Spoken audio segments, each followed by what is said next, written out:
Ça Info. Alors je suis sur Paris aujourd'hui, en ce 13 novembre, une date très particulière. Alors bonjour, bonsoir, plus exactement, Véronique, c'est bien ça? C'est bien ça, oui. Véronique, absolument, oui. Vous êtes venue ce soir auprès du Bataclan, tout un symbole. C'est une période difficile de l'histoire que nous vivons. Alors pour vous, c'était important, à quelle proportion et en quoi cela vous a touché? Alors pour moi c'était important, d'autant que ce soir je représente l'association Uniforme en danger. Donc il y a une association qui accompagne, qui soutient les forces de l'ordre, tous uniformes confondus, et qui se fait leur porte-parole, qui porte leur voix auprès du grand public, auprès de la rue, pour faire connaître leurs difficiles conditions de travail. Il faut savoir que les forces de l'ordre sont tous les jours agressées, injuriées, elles se font caillasser dès qu'elles partent en totale impunité, absolument, que les personnes qui sont arrêtées sont remises en liberté très rapidement, pour pas dire tout à fait. Donc nous sommes leur voix en quelque sorte en organisant des actions, soit des manifestations, des rassemblements, parce que je rappelle que les membres des forces de l'ordre n'ont pas le droit elles ont un devoir de réserve, donc nous, parfois, l'association est composée de membres des forces de l'ordre, mais aussi de citoyens lambda comme moi. Nous sommes des amis, des parents, des frères, des sœurs, des proches, effectivement. Donc c'est important que nous, citoyens, nous fassions passer le message pour les aider, que nous fassions, donc je vous disais, connaître au grand public toutes les difficultés de leurs conditions de travail. N'êtes pas sans savoir qu'il n'y a plus une semaine, en tout cas, sans qu'on soit obligé d'annoncer des suicides, des morts en service, des accidents graves. Voilà, donc pour nous, c'était important ce soir déjà de venir rendre hommage, rendre hommage aux personnes qui sont décédées ce soir-là, qui ont été tuées par les balles terroristes, mais également de saluer le courage et l'efficacité des forces de l'ordre et des services des pompiers, des soignants qui sont intervenus ce soir-là. Alors notre mission, on sait qu'elle sera difficile parce que c'est difficile de se faire entendre. La police est maintenant loin, il manque de moyens, il manque d'effectifs, de moyens au niveau des véhicules, etc. Donc les gens ont tendance à dire que logistique, voilà, la population qui n'est pas informée par les médias a tendance à penser que la police ne fait rien. C'est souvent ce qu'on entend, qu'elle ne fait rien ou qu'elle a peur, ça peut être véhiculé.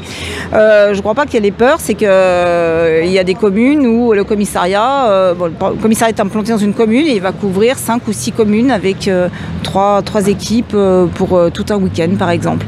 Donc voilà pourquoi on est là ce soir. Alors c'est pas facile, notre combat n'est pas facile.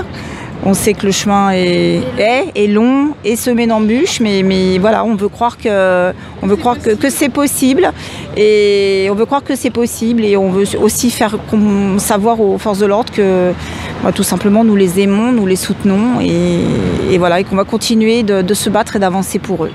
Voilà. Donc effectivement une intervention importante pour se recueillir face aux événements, face à l'obscurité de la haine. L'essentiel aussi de rappeler l'engagement, voire le dévouement, l'abnégation de nos forces de l'ordre, de nos sapeurs-pompiers qui le payent très très chèrement chaque jour. L'essentiel pour vous, entre parenthèses, en tant que citoyenne, c'est de faire comprendre qu'au travers d'Uniforme en danger, on peut également, chacun à notre place, parler pour eux, les défendre. C'est ce que vous faites. Alors, est-ce qu'il y a un moyen de vous contacter, de vous trouver sur Internet ? Alors oui, nous avons un site Facebook. Alors on peut nous retrouver sur Facebook, tout simplement en tapant Uniforme en danger.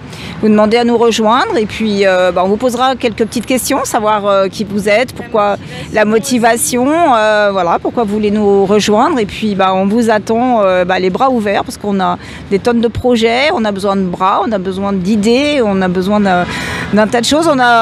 C'est pénible d'en parler, mais on a aussi besoin de cotisation.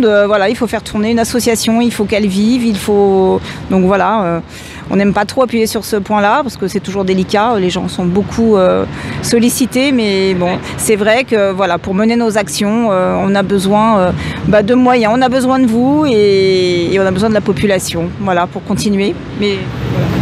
Donc en soutien, finalement, qu'est-ce que, je dirais, les profils que vous avez en soutien en tant que citoyen, je veux dire ordinaire, vous en avez quand même quelques-uns dans votre association maintenant?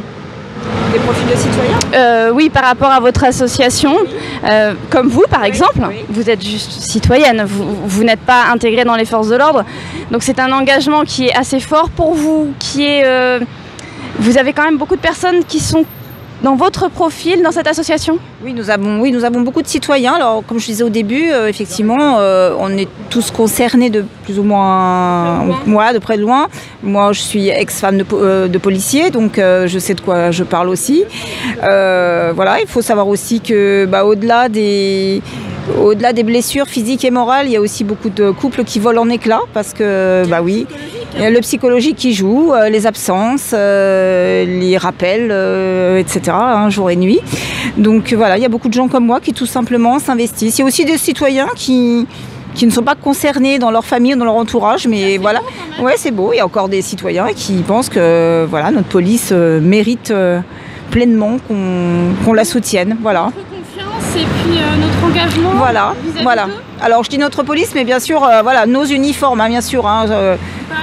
Voilà, gendarmerie, pénitentiaire, qui souffrent beaucoup. Qui souffrent beaucoup de leurs conditions de travail, les militaires, effectivement. Enfin bon, voilà, on oubliait pas mal, mais voilà, toutes les douanes aussi, enfin toutes les personnes qui portent l'uniforme, les pompiers qui ne peuvent, dans certains quartiers, ne peuvent plus intervenir sans l'aide de la police. C'est-à-dire qu'il y a un camion de pompiers, une voiture de police, parce que sinon ils se font caillasser, alors qu'ils viennent, eux, pour le coup, tout simplement sauver des vies. Donc voilà un petit peu l'objet de notre combat. Donc une société qui va mal, mais des gens qui s'investissent pour faire évoluer les choses, faire changer les mentalités. Alors ce soir, c'est avec un côté amer, certainement, vis-à-vis de tout ce qui se passe pour les forces de l'ordre. Pas assez de moyens, pas assez de logistique, on en a parlé. Mais il faut qu'ils sachent qu'il y a une population qui les soutient. Un peuple qui est derrière eux, qui est avec eux et qui va se lever chaque jour en pensant à eux et aussi pour les soutenir. Alors merci à vous, c'était Christelle pour Radio Tongossa, avec le Bataclan et ce souvenir qui restera dans nos mémoires. Alors ce souvenir d'un massacre, mais aussi du dévouement de nos forces de l'ordre en pleine action. Merci à vous, bonne soirée.